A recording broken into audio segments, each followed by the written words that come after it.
and welcome back to another lesson for social studies for the GED exam. Today we are going to look at the American Revolution and the creation of the Declaration of Independence. The American Revolution was this conflict, this war between these colonists living in the New World and their government all the way over on the other side of the ocean in England. We're going to look at that conflict today and how these people, these colonists, created a new country, which then was a new government. Let's take a look. So the American Revolution and the Declaration of Independence is our lesson for today. Let's take a look. To review from our last video, we looked at the European exploration and the creation of those 13 colonies.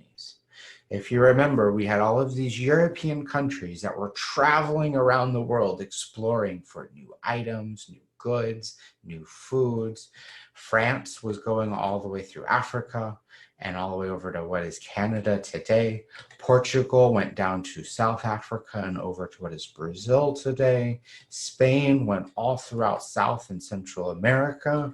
And our big one, England, went to the Caribbean. They went to the east coast of what is the United States today, or New England. They went over to India, Asia, to Malau, China, Hong Kong, Australia, New Zealand, and they created this first time this idea of a world empire and a world economy of buying and selling things from around the world. So our history starts here, where they created the 13 colonies along the East Coast, which were originally England. And the first people that came over, there were two groups. There were the Puritans and there was the Pilgrims. We're going to look at the Pilgrims first. The Pilgrims coming over on the Mayflower and landed at Plymouth Rock way back in 1620. And that is over here in the Massachusetts area, right up here. The next one is Jamestown with the Puritans, and they arrived a little bit south in the Virginia area, down in here. Virginia and Maryland is where they landed. And the main thing to remember is that we're seeing a large amount of people moving from Europe over to this new world. They're looking for land, they're looking for resources, and a lot of them are looking for religious freedom. They're wanting to go over and create a pure religious community and to be an example to the Europeans on what it's like to have a conservative Christian community. And that's why they called themselves the Puritans. They wanted this pure Christian community. So we see in this time period of 20 years, we see 20,000 people leaving England and moving over to this new world. So let's look at something we could see on the GED. So here is a graph that we could potentially see on the GED exam. We see our years and we see the number of population. Let's look at our first question. It says, the details in the table support which of the following conclusions? A, many people left Virginia to settle in other colonies between 1700 and 1750. Let's look at those dates. 1700 to 1750 to Virginia. It does say Virginia colony. We are talking about Virginia, but we're talking about a lot more dates than just 17 to 1750. That may not be our best answer. Let's look at B. Virginia's colony population peaked at 1750. Where was the highest it was at? 1750. Was that the peak? No, that's not a good answer. C. The population of Virginia doubled every 20 years between 1630 and 1690. All right, so I have 1630 and I have 1690. Did it double every year? If I have 2,500, doubling it would be 5,000. No, that's not quite doubled. 18 to 35, that's about doubled. 35 to 53, no, it would be closer to 70. So I would say no, it's not exactly doubling. And then our last one, D. Virginia's population grew significantly between 1630 and 1780. I see 1630, I see 1780, and I see that number getting higher and higher and higher and higher and higher all the way to 538,000. Our best answer is going to be letter D. Virginia's population grew significantly between 1630 and 1783. All right, so let's talk about these two groups, the Puritans and the Pilgrims. First off, they were very religious, which also means they were very well educated when it comes to the idea of literacy and reading. They thought it was very important for their children to be able to read the Bible, so they taught their children literacy and really promoted the idea of being able to read these religious texts. And so this population had a really high literacy rate. Mostly everybody had the ability to read and to read pretty well. And that's really important because with that comes the developments of being able to have thoughts, critical thoughts, being able to read government documents, being able to read laws, and being able to participate in your government with that education that you have. Another thing we see is independence and self-sufficient. These farmers were living in this new world and they needed to rely on themselves. The government was very far away over in England. They needed to get their own food. They needed to hunt to get their own things. They needed to build their own homes, build their own roads. They had to become this self-sustaining community because their government was not going to be able to help them being so far away. And most importantly, we start seeing for the first time this idea of democratic meetings. Since you have this community of people all being really self-sufficient, they rely on each other. And they start creating these town meetings, and we'll see that in the Mayflower Compact, where the head of household, the adult male of each group, would get together and they would talk about what was the best thing for the community. And they would all share their opinions and ideas and work as this collective group that everyone was equal. Everyone's opinions were equal and everyone was expected to participate. And that is this first idea that we're seeing of democracy. So let's look at the government here. We have King George III, and this is at 1776, a little bit later in history when we see the American Revolution. We have King George III way over here in England, and we have the 13 colonies way over here on the other side of the ocean. And again, we're talking about 1776. There's no airplanes. There's only boats. And it would take months to get on a boat to go all the way down across up the Caribbean and back to North America because of the way the currents work in the ocean. So with these democratic meetings and the Mayflower Compact, we start seeing the idea of democracy, of them working together and supporting each other's ideas. So let's read a passage about how these groups would get together and to start the idea of democracy. So we have in 1620, a group of colonists set sail aboard the Mayflower to start the second colony of England's land in the New World. Before going ashore, the colonists wrote and signed the following agreement from the Mayflower Compact in 1620. So we're actually going to read the historical document from the Mayflower Compact. Now, when we read a historical document, a few things we have to remember. One, the language that they used back then is very different than the language we use today. It often makes it a little bit more difficult to read. Now, on the GED exam, they know that, and they're not expecting you to know every single word. They're expecting you to look at a historical document and understand what is the main idea. What is the big picture? What are these people trying to say, and what are the cause and effect of these events, and how did they affect the development of American history? So let's take a look.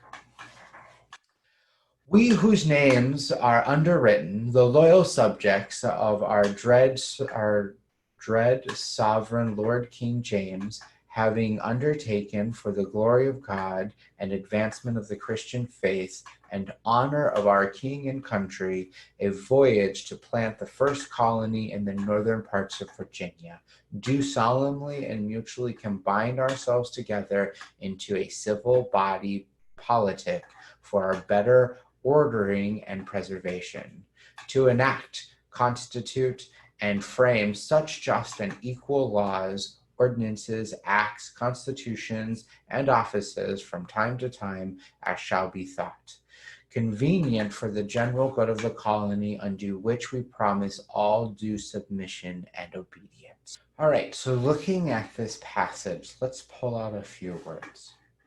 First, I see the word combine ourselves together. That is this idea again of that group and that group meaning. We need to come together. Why? Well, we need to protect ourselves. And that's this idea of preservation. We need to protect ourselves.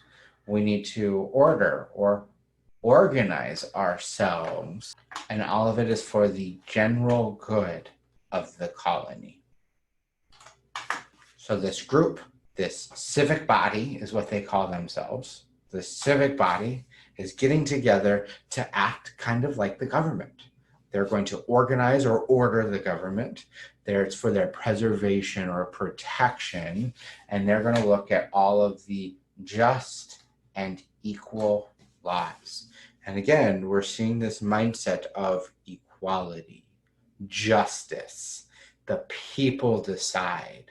We the people. And it's very obvious that we start seeing that the cause and effect of these people, these groups of people, are going to create that democratic government that we have here in the United States of America.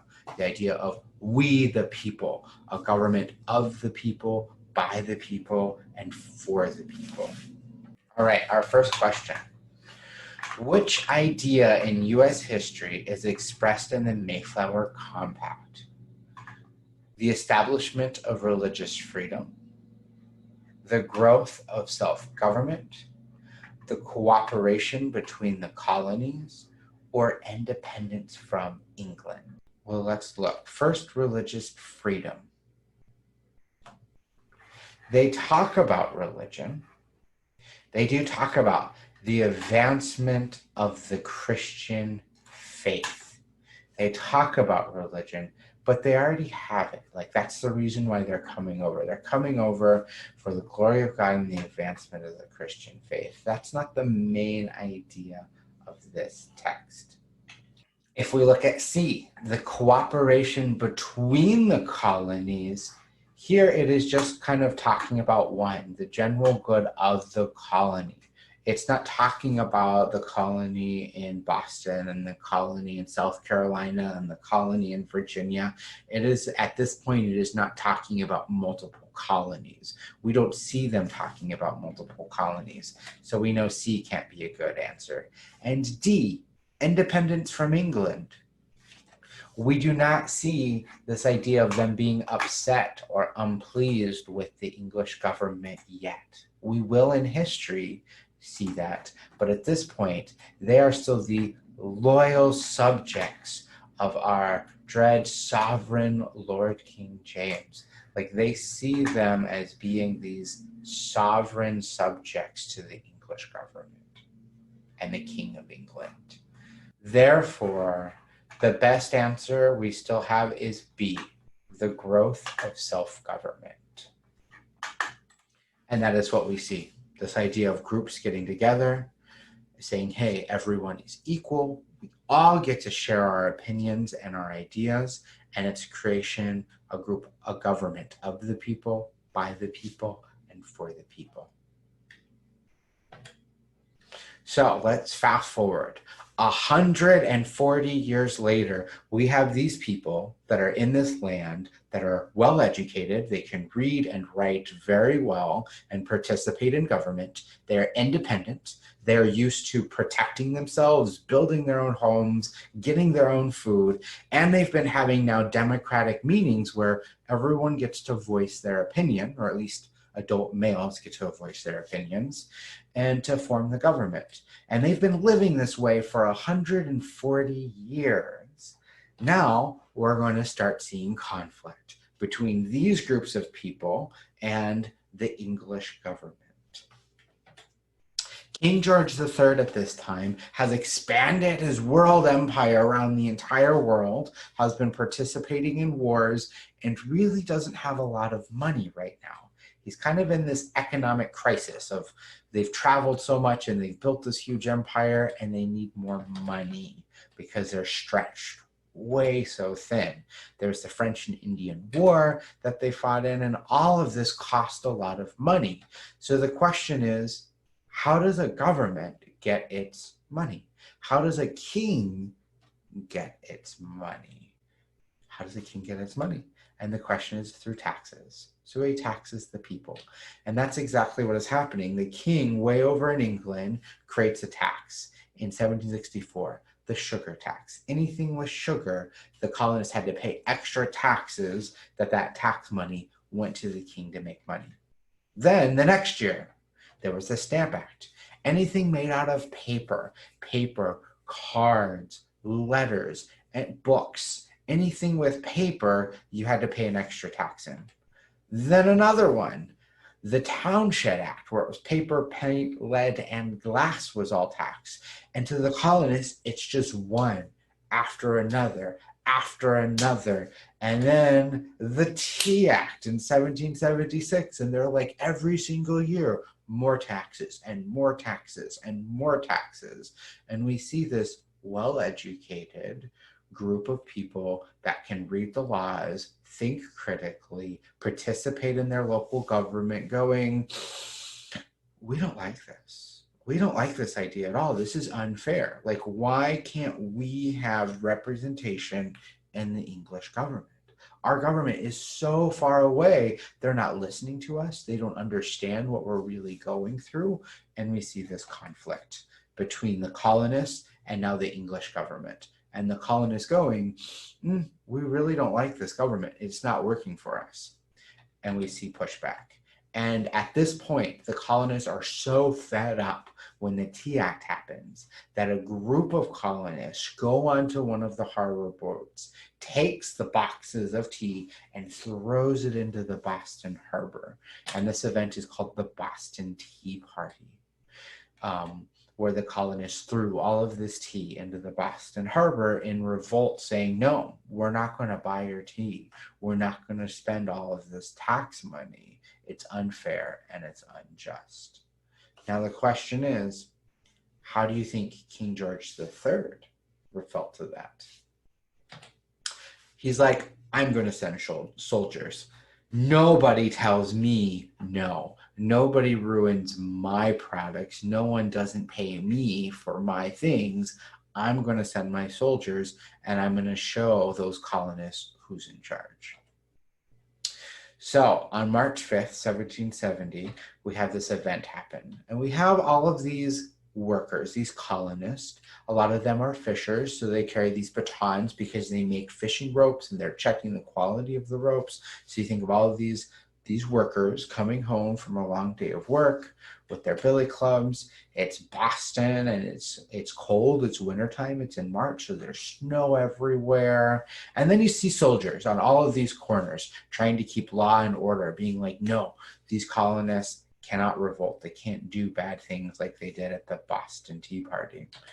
And you start seeing conflict at one of these squares. You see soldiers on one side, you see all these colonist workers, and they start yelling at each other. They start jeering each other. You see these soldiers with guns, and you see all of these workers with billy clubs.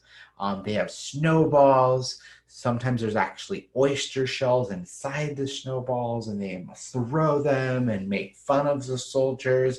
And at one point, the people with guns, the soldiers, ends up shooting this mob of people that have clubs and snowballs.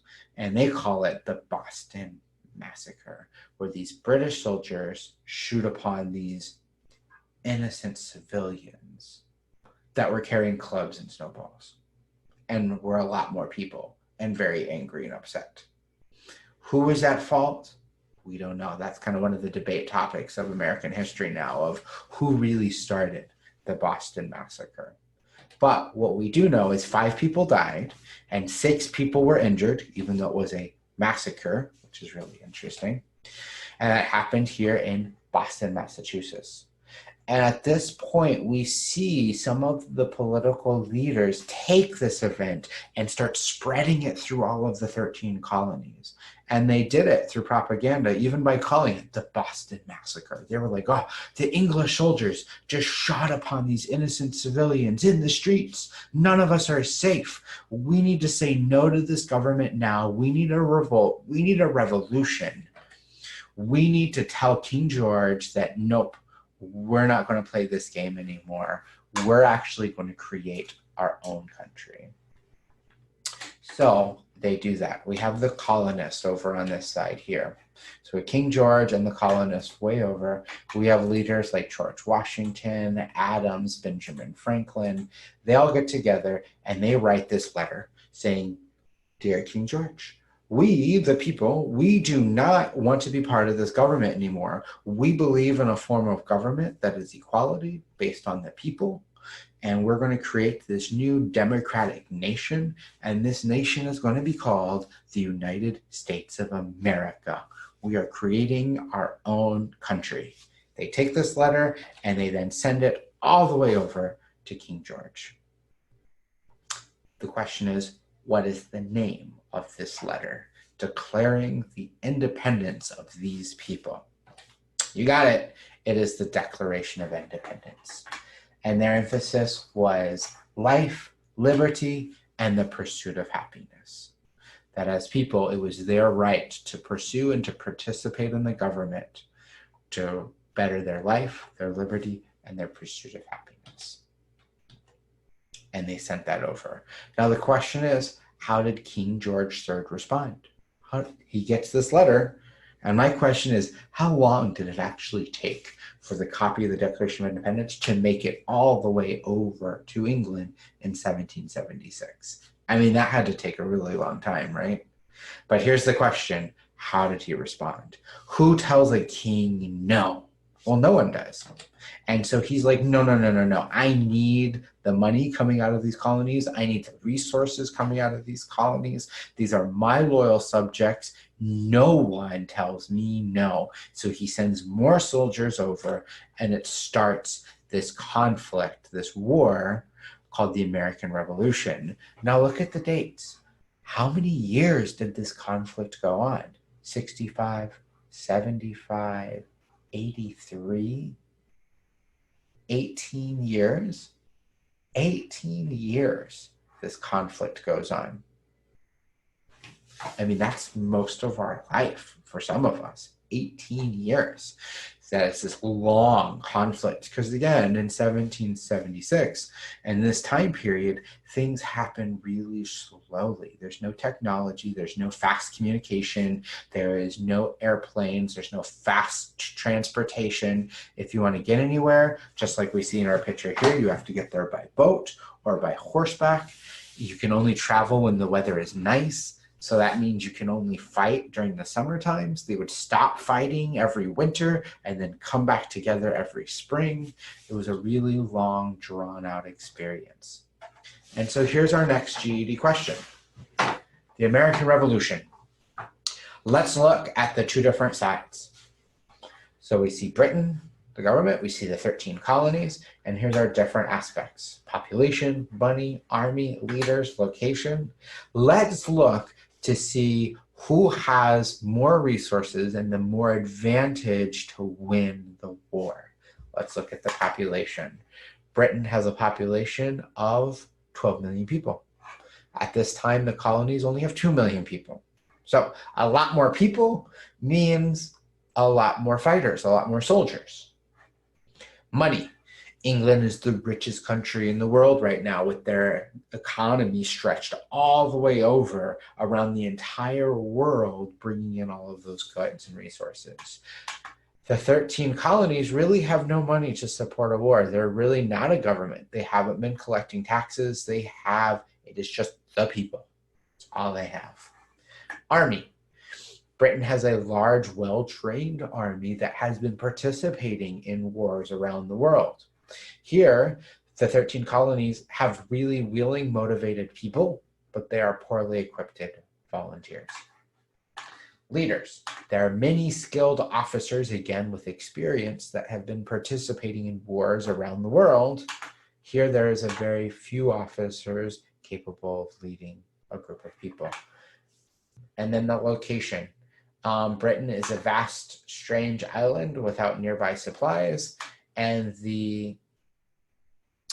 so here it means for the British soldiers, this was a vast, strange land.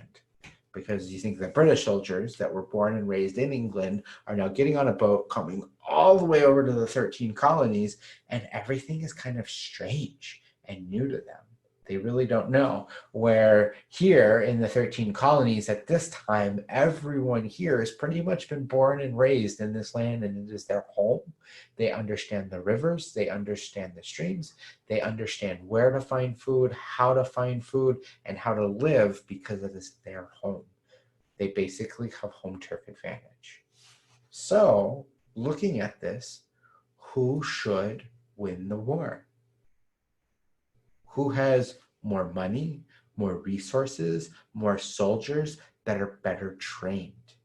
Well, England does. But England didn't win the war. Interesting. What happened? Well, let's look at our GED question. Number 4, based on the table, which of the following looked like the most likely outcome of the war? The colonies would win, the British would win, a truce would be declared, or the 13 colonies would be expanded.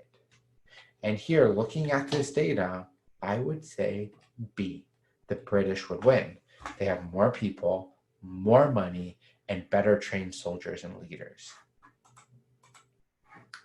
Based on the table, in what area were the colonists most prepared? They had the most people? No. They had the largest budget, meaning money? No. They had many trained military officers? No. They easily could locate their supplies. D. And that goes back to the idea of being familiar with the land. They know how to get food, where to get food, and how to live because they've been living there for over 140 years. All right, a TV show that I highly recommend is called Turn, Washington Spies, and it is about the American Revolution and how some British servants or soldiers were actually spies for the colonists, and it showed how these spies would collect information and communicate with people to help the 13 colonists win during this time. So the big question is like, why did the colonists win? If the British soldiers, there was more money, more soldiers, better trained soldiers, why did the colonists win? And a lot of it has to do with the power of motivation. For the colonists, we see men, women, and children, and all of them are willing to participate. They're fighting for their home. They're fighting for their land. The British soldiers have come all the way across the ocean. They're in this strange land where they don't know how to get food. They don't know how to survive. Their wives, their children are way over on the other side of the ocean. They really don't want to be here. They're being forced to be here because their king told them to be here. Who do you think is going to win? And after 18 years of fighting, the British eventually give up. They give up and they say, all right, we're done. We can't keep doing this. And the colonists win in 1783. And they finally, all of the British soldiers eventually leave. But now we have this really interesting predicament. We have all of these people that have just fought this almost 20-year conflict. They've won. They're excited. They're energetic. They're like, yes, we've won the war. We get to create our own new country. But now it's how? How do we start a new country? Who's going to be our leader? How do we select a leader? And who's going to make our laws? Who's going to create our laws? Who's going to enforce our laws? How are we going to form this government? We know we don't want a king because we just had a king, King George III, and it was terrible. It didn't work out. What do we want here? And that's what we're going to move into next lesson. So for now, let's look at more GED type questions about the American Revolution and the Declaration of Independence. Here's a political cartoon that was published by Benjamin Franklin in his newspaper. What do we see here? So on political cartoons, every word is very important. So we see join or die. We see NE, NY, R, NJ, MV, NC, SC. What could those mean? I'll let you take a look. Go ahead and guess. What do you think these three letters could, not three, 1, 2, 3, 4, 5, 6, 7, 8 different symbols. What could they mean? Think about it.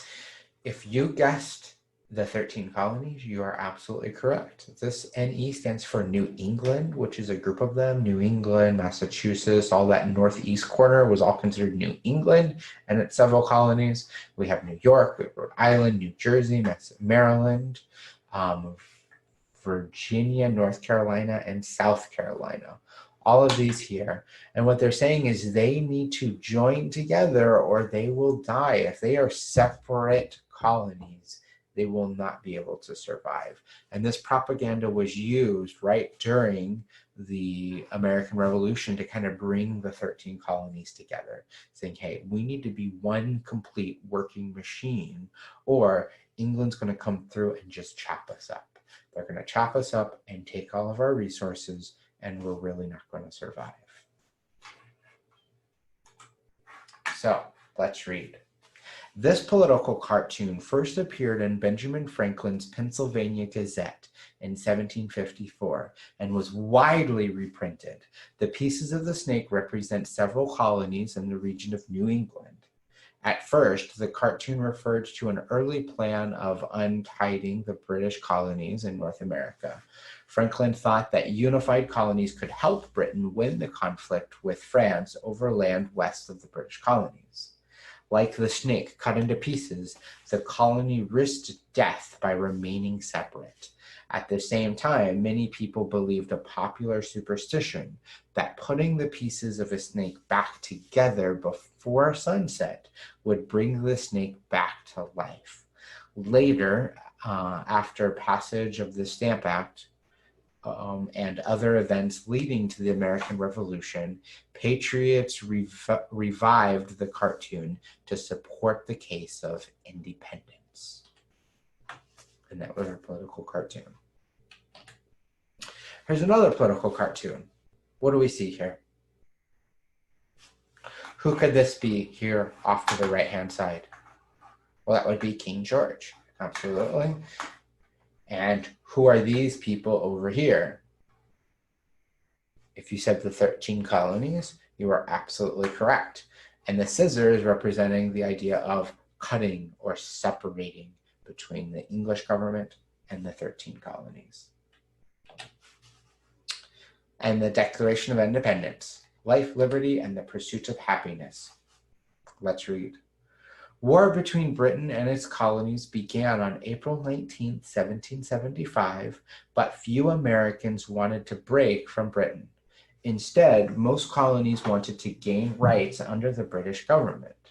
As the war continued, however, many Americans began to want economic freedom in addition to personal liberty.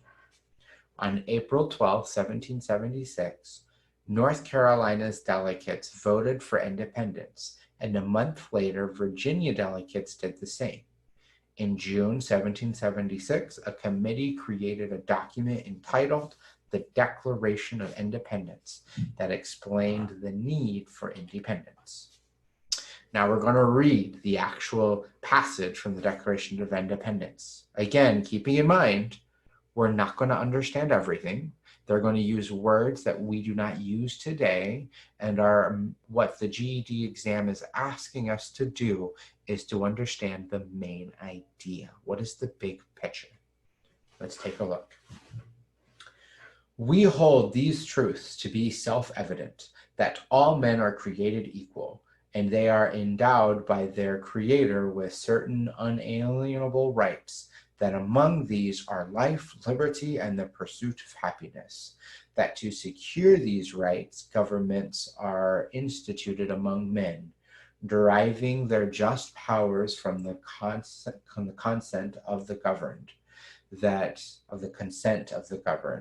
that whenever any form of government becomes destructive to these ends, it is the right of the people to alter or abolish it, and to institute new government, laying its foundation of such principles and organizing its power in such forms as to them shall seem most likely to affect their safety and happiness.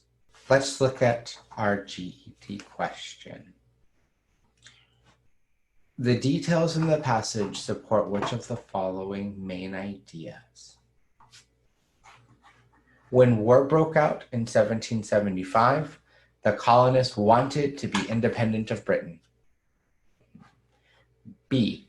North Carolina and Virginia's delegates were at odds over independence. C. The colonists cautiously approached independence. And D. Virginia led the movement for independence. What I would like to do is we're going to start eliminating answers that cannot be true. Let's look at the first one, A. When war broke out in 1775, the colonists wanted to be independent of Britain. I go back to my passage. The beginning of my passage says the war between Britain and the colonists began in 1775, but few Americans wanted to break from Britain. So when the war started in 1775, the colonists wanted to be independent from Britain. That is not true. Not true. Let's go back to B. North Carolina and Virginia's delegates were at odds over independence, meaning they were fighting, or they disagreed. So here it said on April 12th, 1776, North Carolina delegates voted. Then a month later, Virginia's delegates did the same. Does that mean they're on odd ends? No, it does not. So I know B cannot be correct. C, the colonists cautiously approached independence. So first there was 1775, a few didn't, but as the war continued, they began to want the economical freedom. Then a year later, and then a month later. Is that cautious? Maybe. That could be a good answer. Let's look at D. D, Virginia led the movement for independence. Here it said North Carolina delegates voted, and then Virginia did it a month later. Is Virginia leading? No, I would say North Carolina. So our best answer in this case is letter. If you said C, you were correct. Let's look at D. We're looking specifically now at that passage from the Declaration. What is the main idea in this excerpt from the Declaration of Independence? All men are endowed with unalienable rights. B, life, liberty, and the pursuit of happiness are important freedoms. C, King George III of Britain was a tyrant. Or D, people have the right to end destructive governments and form new ones. Now, this is where the GED exam will try to trick you, because they give you 4 answers that all make sense. And if you think in your brain, you go, oh yeah, I like A. That makes sense. All men are endowed with unalienable rights. B, life, liberty, and happiness. That sounds great. King George, they thought he was a tyrant for sure. And that people have the right to end destructive governments. But the GED is not asking, what do you think? The GED is asking, what does this passage say? What is the main idea of this passage? So let's go back to our passage of the actual Declaration of Independence. Do we see any of those words that they just talked about? First off, I do see that unalienable rights endowed by their creator with uncertain unalienable rights. This is one thing that they mentioned. And that those rights include life, liberty, and the pursuit of happiness. But then they say, starting here, that whenever any form of government becomes destructive to these ends, it is the right of the people to alter or abolish it and to institute a new government. So now I see 3 out of the 4 answers. I don't see anything about King George. So we know King George, that answer is not correct. We now have to argue which one is the main idea of this passage, which is the big picture. I have the unalienable rights. The examples of those rights are life, liberty, and the pursuit of happiness, or that because of these rights, a person, if a government becomes too destructive, the people can overcome that government. And remember, this passage is called the Declaration of Independence. What is the main idea of this passage? You tell me. If you said D, you are correct that people have the right to end destructive governments and form new ones. We know that because 1, the title of the document is the Declaration of Independence, that idea of creating a new government, and the reasons why they can create the new government is these unalienable rights that are life, liberty, and the pursuit of happiness. A and B are both the examples of why D is the main idea. And that is the end of today's lesson over the American Revolution and the Declaration of Independence, how those 13 colonies said, no, we want to create our own country. Thank you for joining me, and I will see you next time. Bye.